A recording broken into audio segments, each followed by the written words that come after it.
One thing Jeremy Lin can do is generate highlights. So here we go, back in the first half, and he was fun to watch. The crowd got what they wanted. Yeah, they did. I mean, setting up the screen and roll, took to the basket, first bucket of the ball game, took on a defender, and this was just keep the dribble alive, does a great job.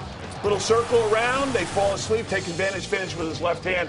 Once again, high screen and roll. They don't handle it very well. Started going to the double team on Jeremy Lin. Nobody protected the basket, and Tyson gets an easy one.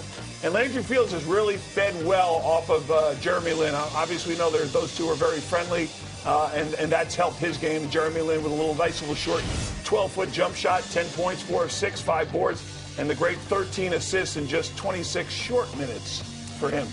Now, it's definitely rare to see an NBA game won in the first quarter, but now that's pretty much what the Knicks did with a 12-0 run. Well, pretty much that was it. And what you saw there, too, was it was 2 alley-oops, and it was 1 pass for a dunk to Amare in that run where you just got to see, again, he was getting things open, getting it loose, but those are easy baskets, and to me, it gives them the momentum that they needed.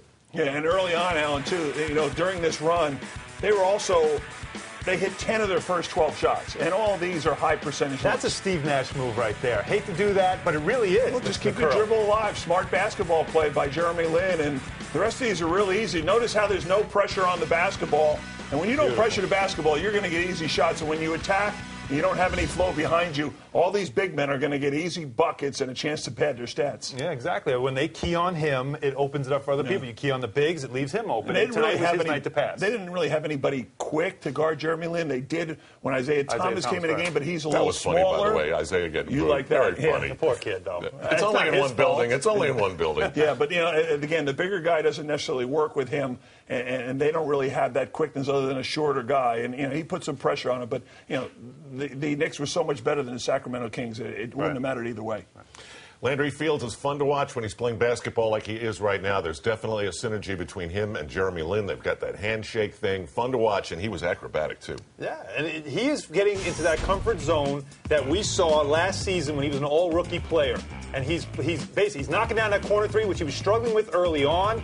And he's going after the rebounds, going after loose balls, filling up the stat sheet once again, Kelly, because that's really what he's best at. Not a traditional two guard, not a traditional shooting guard, but definitely is a good intangibles player that does fill up the stat sheet. Yeah, Alan, he's making basketball plays. He's a basketball player. And, the first half pretty much showed versatility, 11 points, 7 rebounds, 3 assists, and he continued that on. And it's nice to see Landry Fields because I think for a lot of people, he's an enjoyable player to watch because of his hustle, because of little different things that he does, whether it's on the break with the alley-oops and finishing. He comes up with the steals. He makes something happen. Sometimes the ball finds him, and that's always a good trait. And Bill Walker was part of the fun tonight, shooting 6 for 9 in the game. So he had a good touch. Everybody pretty much had the touch. Well, they had the touch, and Bill Walker's one of the guys that goes up and down or whatever. But, for Billy Walker getting the opportunity to start with Carmelo out, he's in there to get open looks and to make open looks. At times he struggles, but then there's other nights, Alan, where, he gets on fire, and that seems to get him going. And that, in turn,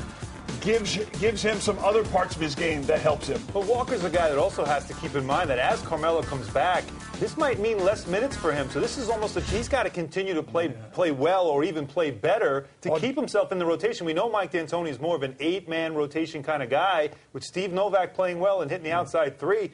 Going to be less minutes down the end of that bench now for Walker. He's got to start playing well to keep the minutes and keep in the rotation. Yeah, it's always an audition. What have you done for me lately? That's right.